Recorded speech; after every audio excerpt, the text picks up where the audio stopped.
Hello बच्चों, कैसे हो आप लोग। एक बार फिर से स्वागत है आपका अपने यूट्यूब चैनल ज्ञान कलश में। बच्चों, जैसा कि हमने पिछले वीडियो में आपको सिलेबस के बारे में चैप्टर वाइज डिटेल में डिस्कस किया था, आज हम और आगे बढ़ते हुए उस टॉपिक को लेकर आए हैं जो कि आपके सिलेबस का पहला टॉपिक है, रिलेशन एंड फंक्शन। यहाँ पर वीडियो शुरू होने से पहले मैं एक चीज़ सभी को क्लियर कर देना चाहूँगा। आपको मैंने सिलेबस में बताया था पार्ट ए, जिसमें 15 क्वेश्चंस कंपलसरी हैं। वो चाहे आप प्योर मैथमेटिक्स के स्टूडेंट हो, चाहे आप अप्लाइड मैथमेटिक्स के स्टूडेंट हो, दोनों टाइप ऑफ स्टूडेंट्स के लिए 15 नंबर कॉमन है। लेकिन जब आप उसका सिलेबस देखोगे, उस सिलेबस में आपको रिलेशन एंड फंक्शन नहीं मिलेगा। तो कहने का मतलब जो बच्चे अप्लाइड मैथमेटिक्स लिए हुए हैं उनके लिए ये टॉपिक पढ़ने की ज़रूरत नहीं है। हाँ, लेकिन जो प्योर मैथमेटिक्स लिए हुए हैं तो उनको रिलेशन एंड फंक्शन आपको सेक्शन ए में भी देना है और सेक्शन ए में तो खैर नहीं है, सेक्शन B1 में आपको जरूर देना है। तो आइए शुरू करते हैं रिलेशन एंड फंक्शन। इसमें आज हम क्या क्या पढ़ेंगे, टाइप्स ऑफ रिलेशंस के तो खैर कई सारे टाइप्स होते हैं जो बेसिकली आपके सिलेबस में हम उन पे डिस्कस करेंगे। Reflexive, symmetric, transitive, equivalence relation क्या होता है, number of relation, number of reflexive relation, number of symmetric relation, number of transitive and number of equivalence relation, ये आज का टॉपिक है जिनके बारे में हम डिटेल में पढ़ेंगे। तो शुरू करते हैं। तो सबसे पहले ये डेफिनेशन शुरू होने से पहले हम रिकॉल करते हैं कार्टेशियन प्रोडक्ट के बारे में। 11th क्लास में आपने पढ़ा होगा what is Cartesian product. Cartesian product से पहले यानी कि जो चैप्टर नंबर 2 है relation and function, class 11th NCERT याद करो। उससे पहले कौन सा चैप्टर आपने पढ़ा था, सेट थ्योरी। सेट थ्योरी के जस्ट बाद ही कौन सा चैप्टर आपको पढ़ने को मिला था, क्लास 11th में रिलेशन एंड फंक्शन। हालांकि वो 12th क्लास में पहला चैप्टर है, लेकिन क्लास 11th में रिलेशन एंड फंक्शन कौन सा चैप्टर है, दूसरा चैप्टर है, जिसमें आपने शुरुआत में ही before starting the definition of relation and function हम शुरुआत में किसके बारे में पढ़े थे, कार्टेशियन प्रोडक्ट के बारे में। तो बच्चों कार्टेशियन प्रोडक्ट क्या होता है, मान लीजिए दो सेट है A और B। सपोज करिए इसमें एलिमेंट है 1, 2, सेट B में एलिमेंट है 3, 4। तो इन दोनों के कार्टेशियन प्रोडक्ट को आप कैसे डिफाइन किए थे, A क्रॉस B में ऐसे ऑर्डर पेयर आते हैं जैसे आपने इसके 1 को लिया, एक बार 1 को 3 के साथ आपने ऑपरेट कराया, यानी ये ऑर्डर पेयर 1, 3। दूसरा ऑर्डर पेयर आपका क्या बनेगा 1, 4। फिर इसी तरह से 2, 3 एंड 2, 4। यानी डेफिनेशन की बात करें तो आपने पढ़ा था कि इसमें ऐसे ऑर्डर पेयर आते हैं A, B such that A belongs to A and B belongs to B। यानी जो पहला मेंबर है इस A क्रॉस B का, जो पहला मेंबर है वो आपके सेट A से होना चाहिए और जो दूसरा मेंबर है वो कहां से होना चाहिए, सेट B से। इसी को हम क्या बोलते हैं, Cartesian product between two set. अब आते हैं बच्चों रिलेशन पे। वहीं पे आपने रिलेशन भी पढ़ा होगा। What is relation, relation R is a subset of Cartesian product of A to A। मतलब R is a subset of A cross A, ये होता है रिलेशन। मतलब सारे कार्टेशियन प्रोडक्ट के मेंबर रिलेशन में नहीं आते। क्या होता है रिलेशन, इसका सबसेट होता है। अब रिलेशन की बात अगर हो गई है तो रिलेशन के भी टाइप्स में आते हैं। रिलेशन तो बहुत सारे होते हैं, जैसे यूनिवर्सल रिलेशन, ट्रिवियल रिलेशन भी होता है। बेसिकली जो हमारे सिलेबस में उन्हीं पर डिस्कस करेंगे। सबसे पहला है रिफ्लेक्सिव रिलेशन। एक चीज और बच्चों मैं यहीं पे क्लियर कर दूंगा, जो बच्चे क्लास 12th का 11 मार्च को CBSE बोर्ड का मैथमेटिक्स का पेपर देने जा रहे हैं उनके लिए भी ये वीडियो काफी यूजफुल होने वाला है, क्योंकि आपको पता है आपके पेपर में 20 MCQs आने वाले हैं। तो आप MCQs की भी प्रैक्टिस कर सकते हो, छोटे छोटे टॉपिक्स या कम समय में कैसे क्वेश्चन को करें ये भी आप यहाँ पे सीख सकते हो। सो स्टार्ट करते हैं reflexive relation. What is reflexive relation, if A belongs to R। यहाँ पे बच्चों ये जो R है ये क्या रिप्रेजेंट करता है, relation. For every A belongs to, यानी रिलेशन को हम रिफ्लेक्सिव कब कहेंगे, जब उस सेट के सारे एलिमेंट्स उसमें रिलेशन में क्या करेंगे, बिलोंग करेंगे। जैसे सपोज करिए एक सेट हमने लिया हुआ है A और इसमें एलिमेंट हैं 1, 2, 3 और हमने इस पर A क्रॉस A पर एक रिलेशन बनाया, वो क्या है 1, 1, 2, 2, 2, 2, 3, 1, 3, 3। तो जरा आप ध्यान से देखिए, फिर से डेफिनेशन रिकॉल करिए। What is reflexive relation, relation is reflexive if order pair A belongs to R for every A belongs to A। मतलब सेट A में जो भी मेंबर बिलोंग कर रहे हैं अगर उनके जैसे 1 है तो 1,1, 2,2, 3,3, ये सारे ऑर्डर्ड पेयर आपके रिलेशन सेट में होने चाहिए, तभी हम उस रिलेशन को क्या कहेंगे, रिफ्लेक्सिव। जितने भी जिस सेट में रिलेशन डिफाइंड है उस सेट में जैसे 1 2 3 है वो सेट, तो 1 1 2 2 3 3 ये सारे मेंबर आपके रिलेशन में होने चाहिए। अगर नहीं होगा तो वो रिलेशन रिफ्लेक्सिव नहीं कहलाएगा। आगे बढ़ते हैं, सिमेट्रिक रिलेशन क्या होता है। किसी भी रिलेशन को सिमेट्रिक कब कहेंगे, relation is symmetric if A, B belongs to R। ये कंडीशन आपको रिलेशन में उठानी है। मतलब कहने का मतलब ये है, जैसे मैंने मान लो एक रिलेशन लिखा 1 1, इसी सेट A पर ही लेते हैं, 1 2 2 1, बस इसी पर भी क्लोज करते हैं। मान लीजिए मैंने यहां पर क्या लिया 1,2, तो मतलब एक एलिमेंट आपको R का लेना है। अब आपको चेक क्या करना है, अगर B, A यानी आप उसको रिवर्स कर दो, क्या कर दो, रिवर्स, B को पहले और A को बाद में, यानी ऑर्डिनेट जो पहले में था वो पहले का इस बार एब्सीसा और इधर का ऑर्डिनेट बन जाएगा। तो अगर B, A भी R में बिलोंग कर रहा होगा तभी उस रिलेशन को सिमेट्रिक कहेंगे, नहीं तो रिलेशन सिमेट्रिक नहीं होगा। जैसे यहां पर देखिए 1,2 हमने चूज किया, 1,2 R में है, बिल्कुल है।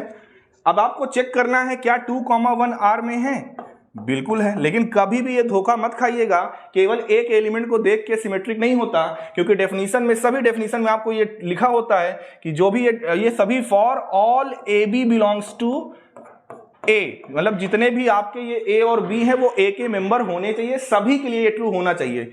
मान लीजिए आपने कहा सर मैं 1,1 लूंगा, तो उसका रिवर्स करो, 1,1 ही आएगा, बिल्कुल वो है यहाँ पर। मान लीजिए किसी ने कहा सर मैं 2,1 लूंगा, बिल्कुल आप ले सकते हो 2,1। आपने अगर 2,1 लिया तो इसका रिवर्स क्या होगा, 1,2 है आर में, बिल्कुल है। इसलिए ये रिलेशन कैसा रिलेशन कहलाएगा, सिमेट्रिक रिलेशन कहलाएगा। अब आते हैं बच्चों ट्रांजिटिव रिलेशन में। ट्रांजिटिव रिलेशन क्या होता है, if A B belongs to R, B C belongs to R, then A comma C must belongs to R. अगर ये दो कंडीशन है आपके रिलेशन सेट में तो आपको चेक करना है क्या ए और सी भी आर में है या नहीं। अगर ए और सी भी आर में होगा तब हम उस रिलेशन को क्या बोलेंगे, ट्रांजिटिव रिलेशन। और बच्चों अगर कोई रिलेशन रिफ्लेक्सिव, सिमेट्रिक, ट्रांजिटिव तीनों हैं तो ऐसे रिलेशन को क्या कहते हैं, इक्विवेलेंस रिलेशन। ऐसे रिलेशन को क्या बोलते हैं, इक्विवेलेंस रिलेशन। आप सभी ने ये पढ़ा होगा, कोई बहुत टफ चीज नहीं है, बेसिक डेफिनेशन है, सभी को आती है। मेन इसमें यहाँ पे काम क्या होता है, आपको डेफिनेशन नहीं पूछी जाएगी एमसीक्यू एग्जाम में, इससे रिलेटेड क्वेश्चन करना बहुत इंपॉर्टेंट है। तो आइए कुछ इसी पर बेस कुछ एग्जाम्पल पहले देखते हैं। बच्चों देख लिया हमने ये रिलेशन रिफ्लेक्सिव है, सिमेट्रिक नहीं है। अब क्या बात आती है ट्रांजिटिव की। ट्रांजिटिव होने के लिए आप देखिए ऐसे order pair A comma B, B comma C जो आर में हो। चलिए देखते हैं। जैसे मैंने कहा 1,2 और 2,3, ये देखिए दोनों की दोनों आर में है कि नहीं, और ए कॉमा बी बिलोंग्स कर रहा है आर में, बी कॉमा सी बिलोंग कर रहा है, तो ए कॉमा सी यानी कि 1,3 क्या ये आर में है, बिल्कुल 1,3 आर में है। इतना देख के लालच नहीं आ जाना चाहिए कि अरे ये तो आर में है, बस तुरंत ट्रांजिटिव है मार दिए, धोखा हो सकता है। तो क्या करें सर, और देखते हैं। जैसे 1,2 पे देख लिया, अब 2,3 पे आते हैं। 2,3 आर में है, बिल्कुल है। 3 से स्टार्ट होने वाला और कोई एलिमेंट, ये देखिए 2,3 है, 3,3 है। 2,3 यानी A comma B belongs to R, B comma C belongs to R. तो क्या होना चाहिए, ए कॉमा सी यानी 2,3 आर में होना चाहिए, बिल्कुल है। आगे बढ़ते हैं, 2,3 पे भी देख लिए। अब 1,3 पे देखते हैं। 1,3 बिलोंग कर रहा है आर में, बिल्कुल कर रहा है। फिर 3 से रिलेटेड देखिए एलिमेंट 3,3, तो ए कॉमा बी कर रहा है, बी कॉमा सी कर रहा है। अब जरा देखिए क्या ए कॉमा सी कर रहा है, यानी 1,3, क्या 1,3 आर में है, बिल्कुल 1,3 आर में है। यानी 1,2 था, 2,2 था। जैसे 1,2 एंड 2,2 आर में है तो ट्रांजिटिव देखने के लिए क्या होना चाहिए, A comma C belongs to R, बिल्कुल है। 2 3 है, फिर 2 3 के बाद देखिए 3 से स्टार्ट होने वाला 3 3, तो फिर यहां का 2 यानी कि ए और यहां का 3 बिल्कुल यहां पर है। इसी तरह से अगर आप 1 3 पे बात करें 1 3 3 3, तो फिर से 1 3 है। और अगर सेम एलिमेंट है बच्चों, जैसे मान लीजिए 2 2 बिलोंग कर रहा है, 2 2 R पे बिलोंग कर रहा है, फिर 2 से शुरू होने वाला 2 3, 2, 2 बिलोंग कर रहा है R पे, 2, 3 बिलोंग कर रहा है R पे। तो इस हिसाब से 2, 3 को R पे होना चाहिए ट्रांजिटिव के लिए, बिल्कुल है। 1, 1 है, 1, 2 है, तो फिर 1, 2 करना चाहिए, ये भी बिल्कुल है।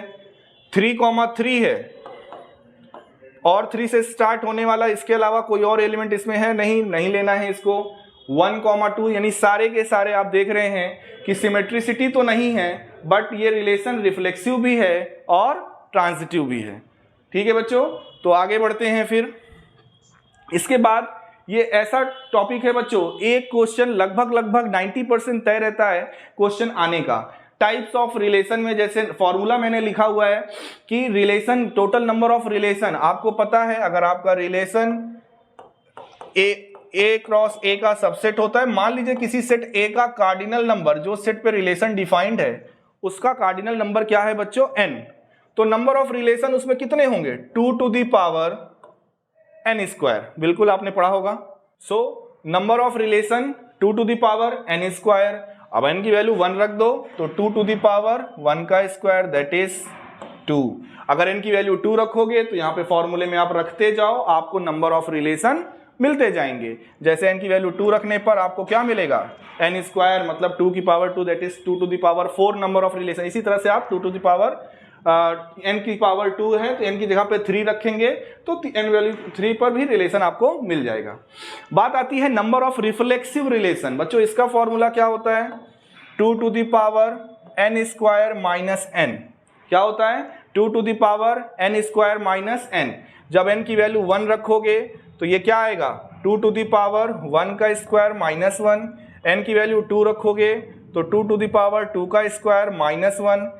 3 रखोगे तो 3 का स्क्वायर, यहाँ पे 2 रखोगे सॉरी, तो यहाँ पर क्या आएगा, 2 to the power n square minus n है ना, तो n की जगह पे जब आप 2 रखोगे तो 2 का स्क्वायर माइनस 2। 3 रखोगे तो 3 का स्क्वायर माइनस 3।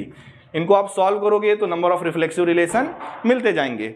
उसी तरह से सिमेट्रिक रिलेशन की बात होती है तो इसका फॉर्मूला क्या होता है, 2 टू द पावर आप सिग्मा n भी बोल सकते हो, that is n plus 1 divided by 2 number of symmetric relation. इसमें भी आप n की वैल्यू 1 2 3 रखकर number of symmetric relation find out कर सकते हो। आप कहोगे सर ट्रांजिटिव आपने नहीं लिखा, बिल्कुल नहीं लिखा बच्चों। ट्रांजिटिव रिलेशन निकालने का फॉर्मूला नहीं मिलेगा आपको, क्लास 11 12 इवन ग्रेजुएशन भी नहीं मिलेगा ट्रांजिटिव रिलेशन। कई सारे रिसर्च पेपर में है इसका जिक्र, बट आपके सिलेबस में या यूं कहें आपको ट्रांजिटिव रिलेशन निकालने का कोई भी क्वेश्चन नहीं मिलेगा। ठीक है, अब बात इक्विवेलेंस रिलेशन क्या होता है। इसका भी कोई स्पेसिफिक फार्मूला तो है, बट फार्मूले से बेहतर है मैं आपको तरीका समझा दूं तो ज्यादा बेटर है। बच्चों अगर मान लीजिए जिस सेट पर रिलेशन डिफाइंड है ए, ठीक है, मैं उसके कार्डिनल नंबर की बात करता हूं यानी n की, तो सपोज करिए n बराबर क्या दिया हुआ है 1। अच्छा, इसको जो निकालने के लिए जिस मेथड का यूज करते हैं उसको हम बेल्स ट्राइंगल भी बोलते हैं। ठीक है, बेल्स ट्राइंगल्स रूल भी बोलते हैं। तो अगर बच्चों n की वैल्यू 1 है, n की वैल्यू क्या है 1 है, अगर n की वैल्यू 1 है तो वहां पर नंबर ऑफ इक्वी रिलेशन क्या लिखोगे 1।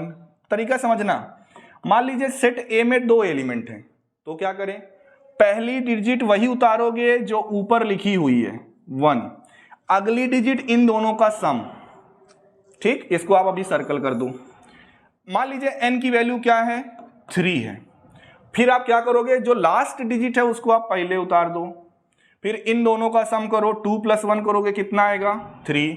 अब इन दोनों का सम करो, 3 + 2 कितना आएगा 5। प्रोसेस समझ में आ रहा है कि नहीं।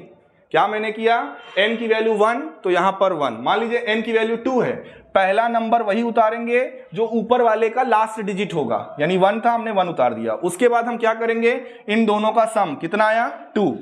फिर अगर मान लीजिए सेट A का कार्डिनल नंबर 3 है तो इक्विवेलेंस रिलेशन निकालने के लिए तरीका क्या, लास्ट डिजिट वही, फिर इन दोनों का सम, फिर इन दोनों का सम। मान लीजिए कोई कैसा n = 4 ले लीजिए, आगे प्रोसेस बढ़ाते जाओ। 5 को आप पहले लिखो, फिर इन दोनों का सम, फिर इन दोनों का सम, फिर इन दोनों का सम।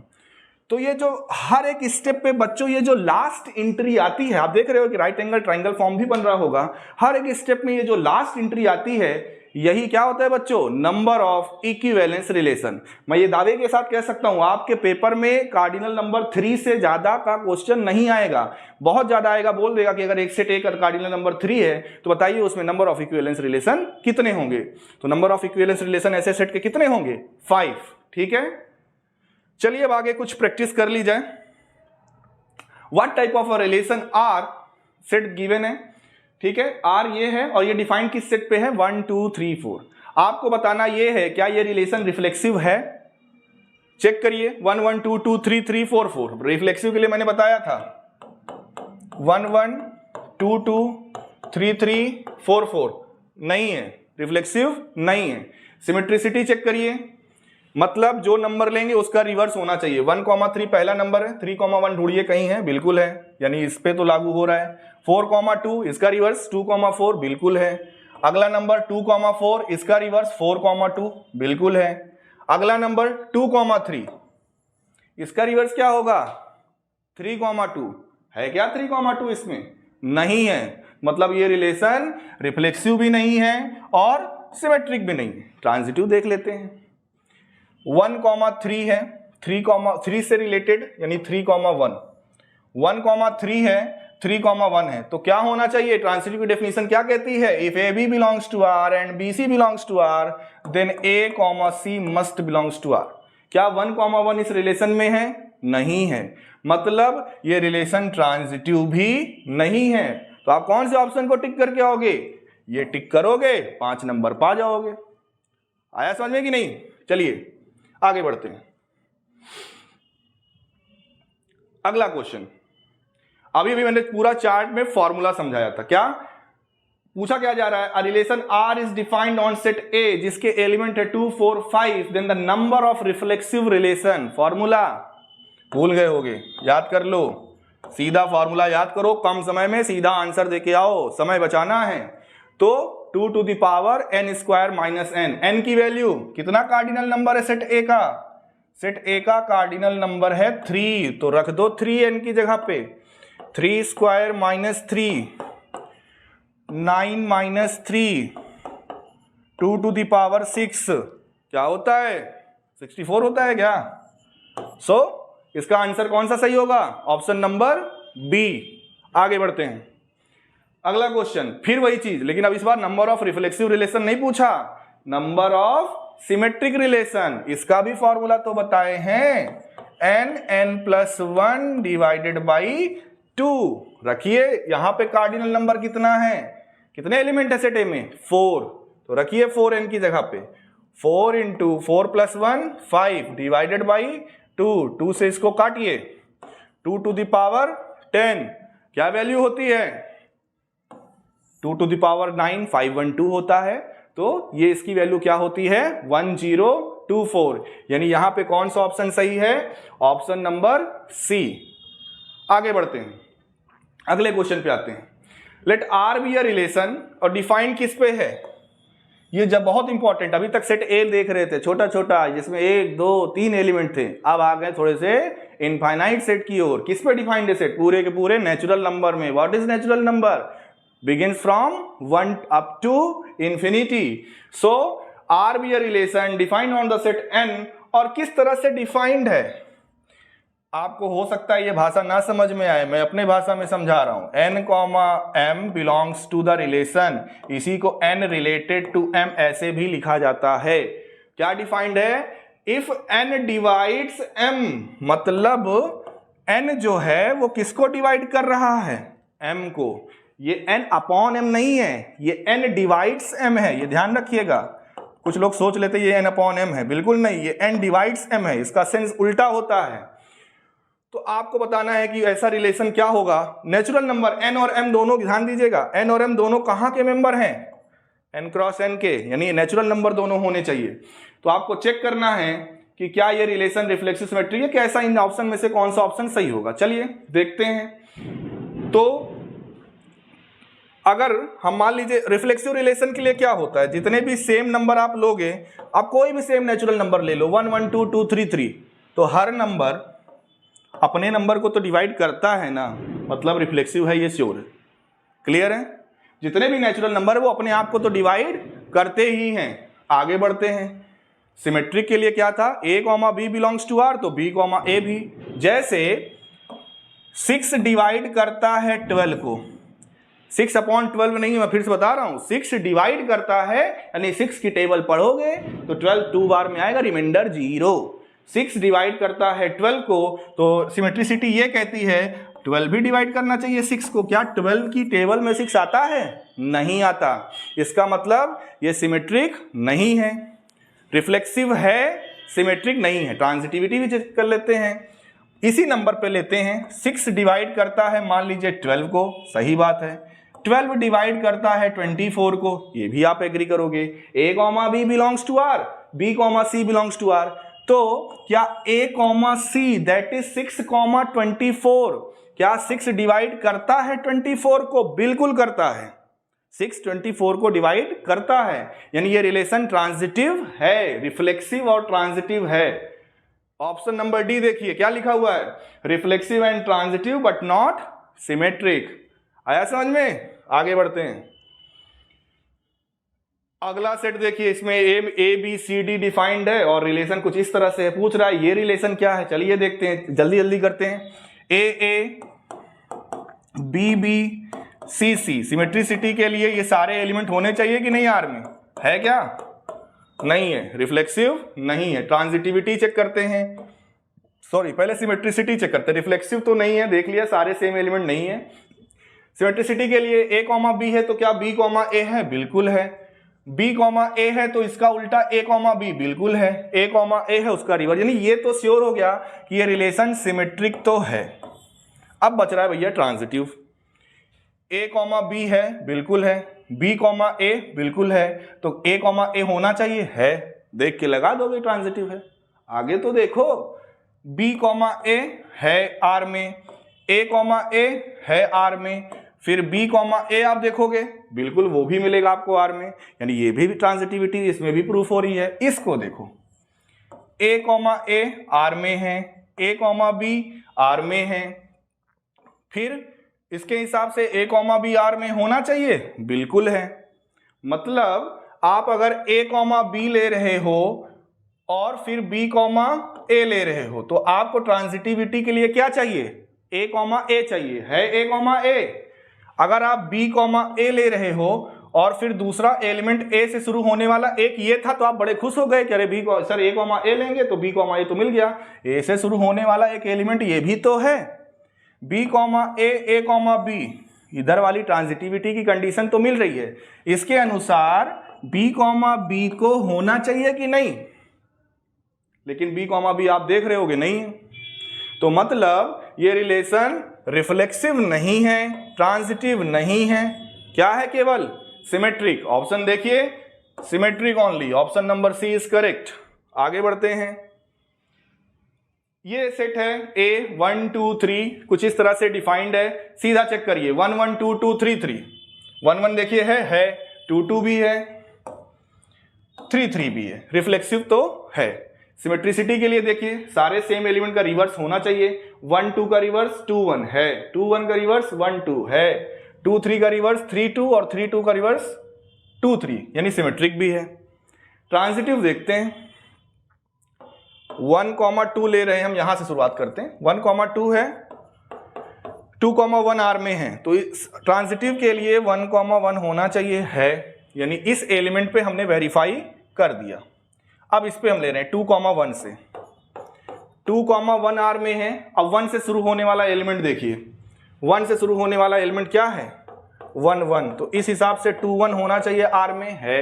इस पे भी प्रूफ हो रहा है। 2 3 लीजिए, जब आप 2 3 लेंगे तो 3 से स्टार्ट होने वाला एक आपको 3 2 मिलेगा और एक 3 से स्टार्ट होने वाला आपको 3 3 मिलेगा। दोनों पे रख के आपको देखना है। 3 2 पे भी देखिए और 2 कॉमा 3 का 3 3 पे भी देखिए। तो 2 कॉमा 2 यहां से और 2 कॉमा 3 यहां से। क्या 2 कॉमा 2 है? क्या 2 कॉमा 3 है, यानी कि 2 कॉमा 3 पे भी आपको मिल रहा है। 3 कॉमा 2 पे देखिए अब जरा, 3 कॉमा 2 आर में है, 3,2 R में है। अब 2 से बिगिन होने वाला एलिमेंट कौन कौन सा है? एक भैया है 2 और एक 2 से शुरू होने वाला है 2 तो 3,2 अगर है और 2,2 है तो ट्रांजिटिविटी के लिए 3,2 होना चाहिए है। और अगर इसके साथ अगर आप ट्रांजिटिविटी देखोगे तो क्या होना चाहिए? 3,1। जरा ध्यान देखो भैया, ऐसे आसानी से नहीं मिलता है, मेहनत करनी पड़ती है। 3,1 कहीं आपको दिख रहा है? नहीं दिख रहा है। ध्यान से देखिए, 3,1 कहीं दिख रहा है? नहीं दिख रहा है। ये रिलेशन ट्रांजिटिव नहीं है। तो ये रिलेशन रिफ्लेक्सिव है, सिमेट्रिक है, लेकिन ट्रांजिटिव नहीं है। कौन सा ऑप्शन सही होगा? Option number C. आगे बढ़ते हैं। R be a relation on set N all natural number पर डिफाइंड है। किस तरह से डिफाइंड है? ये क्वेश्चन बिल्कुल सिमिलर है जैसे मैंने अभी डिवाइड वाला बताया था। ए डिवाइड्स बी था, यहां पे A is a factor of B, बिल्कुल वही चीज है। A is a factor of B, जैसे मैंने कहा 2 6 का फैक्टर है, बात तो वही हुई ना। 2 डिवाइड करता है 6 को, या तो 2 फैक्टर है इसका। ये क्वेश्चन आप इसका आंसर कमेंट बॉक्स में लिख कर दोगे कौन सा ऑप्शन सही है, क्योंकि बिल्कुल यही पैटर्न का क्वेश्चन आपको अभी मैंने बताया है ए डिवाइड्स बी का। और इसमें मैंने क्या बोल दिया हुआ है? A is a factor of B. मतलब जैसे मान लो रिफ्लेक्सिव के लिए, और सेट वही है, नेचुरल नंबर ये है, वो भी क्वेश्चन मैंने नेचुरल नंबर पे ही बताया था। तो अगर आप 2,2 3,3 लेते हो तो हर नंबर अपने आप का तो फैक्टर होता ही है। मैं नहीं बताऊंगा, बताने लगूंगा तो मैं सब बता देता हूं। ये आपका होमवर्क है, आप कमेंट बॉक्स में कौन सा ऑप्शन सही है ये आप बताओगे, मैं नहीं बताने वाला। आगे बढ़ते हैं। रिलेशन डिफाइंड कुछ इस तरह से, और बोला क्या जा रहा है? क्या चाहिए? रेंज चाहिए। रेंज क्या होता है? जरा इस इक्वेशन से y की वैल्यू निकालिए। 2y = 8 - x, तो y = 8 - x divided by 2, that is 4 - x/2। y को हम fx बोलते हैं, तो y बराबर क्या आ गया? 4 - x/2। रेंज क्या होता है? देखो बच्चों, जैसे ये सेट A है, ये B है, ये कोई रिलेशन डिफाइंड है किसी सेट पर, ये तो कोडोमेन, ये डोमेन। डोमेन के हर एक एलिमेंट के हो रखने पर जो सेट आपको मिलता है दैट इज कॉल्ड रेंज। जैसे आप फंक्शन को डिफाइन करते हो ना, फंक्शन हो गया, अभी तो खैर रिलेशन की बात कर रहे हैं, तो जो जो एलिमेंट्स का कलेक्शन आपको मिलेगा हर एक एंट्री के बाद डोमेन सेट के, वो कलेक्शन यानी वो सेट क्या कहलाता है? रेंज। हमारे पास यहाँ पे जो सेट है वो नेचुरल नंबर है, ये ध्यान दीजिएगा। हम जो भी ऑप्शन लेंगे x की जगह पे वो नेचुरल नंबर ही लेंगे, और जो रिजल्ट आना चाहिए वो भी नेचुरल नंबर ही होना चाहिए, क्योंकि n और n दोनों डोमेन और कोडोमेन है। तो चलिए देखते हैं, अगर हम x की जगह पे क्या रखें? 8 रखते हैं, सपोज करो। जब आप x की जगह पे 8 रखोगे तो 8/2 4, 4 - 4 क्या आ जाएगा? 0। क्या 0 नेचुरल नंबर है? नहीं है, यानी आप x की वैल्यू 8 नहीं ले सकते, क्योंकि रेंज नहीं आ रहा है इस पे, डोमेन से कोडोमेन से बाहर चला जा रहा है। तो ठीक है सर, 8 नहीं रखते हैं, 6 रखिए। x की जगह पे 6 रखेंगे, 6/2 3, 4 - 3 करोगे 1 आएगा। फिर आप x की जगह पे क्या रखो? 6 के बाद 5। अब बोलोगे सर 5 क्यों नहीं? बेटा 5 रखोगे तो फ्रैक्शन में आएगा रेंज, लेकिन आपको मैंने पहले ही बता दिया, जो आपका सेट डिफाइंड है डोमेन कोडोमेन दोनों n है, यानी नेचुरल नंबर है। तो आप 4 रखो, 4/2 2 आएगा, 4 - 2 करोगे 2, तो 4 भी रख लिए। अब अगला क्या रखना चाहिए नंबर? 2। तो बच्चों जब 2/2 करोगे तो 1, यानी 4 - 1 दैट इज क्या आ गया? 3। इसके अलावा आपको कोई भी रेंज में एलिमेंट नहीं मिलेगा। आप चाहे x की कोई भी वैल्यू रख के देख लो, नेचुरल नंबर होना चाहिए जो आप x की वैल्यू ले रहे हो। तो इस हिसाब से आपका आंसर कौन सा सही होगा रेंज के लिए? 1 2 3, option number A is correct. आगे बढ़ते हैं। The maximum number of equivalence relation, Bell's triangle, अभी अभी मैंने बताया था स्टार्टिंग में, कितने एलिमेंट हैं? 3। 1 होता तो 1 लिखते, 2 होता तो पहला नंबर वही इन दोनों का सम, 3 होता तो पहले लास्ट वाला नंबर, फिर इन दोनों का सम, फिर इन दोनों का सम, और सभी आखिरी वाले नंबर को सर्कल करते हैं, वही इक्विवेलेंस रिलेशन होता है, total number of equivalence relation. तो अगर ये किसकी वैल्यू है? n की, तो n की वैल्यू 3, तो इक्विवेलेंस रिलेशन की संख्या कितनी? 5। So option number D is correct. Last question, let us define a relation R as A related to B, यानी A comma B belongs to R. अच्छा, ये लिखा हुआ है आर इन आर, एक आर रिलेशन के लिए है और एक आर रियल नंबर के लिए, ठीक है। तो अगर आपको इसमें दिक्कत हो, जैसा कि मैं बताता हूं, रियल नंबर के लिए हमें ये सिंबल यूज करना चाहिए, ठीक है। तो A comma B belongs to R किस तरह से डिफाइंड है, ए इज ग्रेटर देन और इक्वल टू बी। बताइए कौन सा ऑप्शन सही होगा। चलिए, अगर आप देखिए सेम नंबर लेते हैं, कोई भी ए कॉमा ए टाइप का एलिमेंट लेते हैं, इसमें इक्वेलिटी भी तो लगी हुई है, तो अपने के तो इक्वल वो होता ही ना, आइदर और A is either greater than B और इक्वल टू बी, तो इक्वल वाली कंडीशन तो होती ही है। तो इसका मतलब जितने भी आप सेम एलिमेंट लोगे वो अपने खुद के इक्वल होते हैं, इस डेफिनेशन को सेटिस्फाई करते हैं। इसका मतलब ये रिलेशन रिफ्लेक्सिव तो है। सिमेट्रिक की जांच करते हैं, ए इज ग्रेटर देन बी, एक नंबर हमने लिया 4 और वो ग्रेटर देन है 2 से, एग्री करते हो? जरा इसको पलटोगे, यानी बी कॉमा ए करोगे तो 2 इधर 4 इधर। अब मैं ऐसे लिख रहा हूं, क्या ये बात सही है? 2 तो 4 से बड़ा नहीं होता ना, बस सिमेट्रिसिटी फेल हो गई। फेल होने के लिए एक कंडीशन काफी है और प्रूफ करने के लिए सारी कंडीशन चाहिए। एक एलिमेंट को देख के प्रूफ नहीं बोलते कि हाँ एक एलिमेंट पे हो गया तो आपने तुरंत मार दिया कि अरे ये तो हो गया। सो यहां पे सिमेट्रिसिटी फेल हो रही है। लास्ट क्या बचता है? ट्रांजिटिविटी। देखते हैं, मान लीजिए 6 ग्रेटर है 2 से, 2 ग्रेटर है 1 से, तो क्या 6 1 से ग्रेटर है? बिल्कुल है। इसका मतलब ये रिलेशन, अब ऐसा सभी एग्जांपल लोगे तो सभी में ऐसा आपको मिलेगा। इसका मतलब ये रिलेशन रिफ्लेक्सिव है, ट्रांजिटिव है, बट सिमेट्रिक नहीं है। Option number B is correct. तो बच्चों, ये था रिलेशन एंड फंक्शन का पहला लेक्चर। इसके बाद हम लोग अगले लेक्चर में फिर मिलेंगे और सारे एमसीक्यूज के बाद। आप मन लगाकर पढ़ाई करो। धन्यवाद।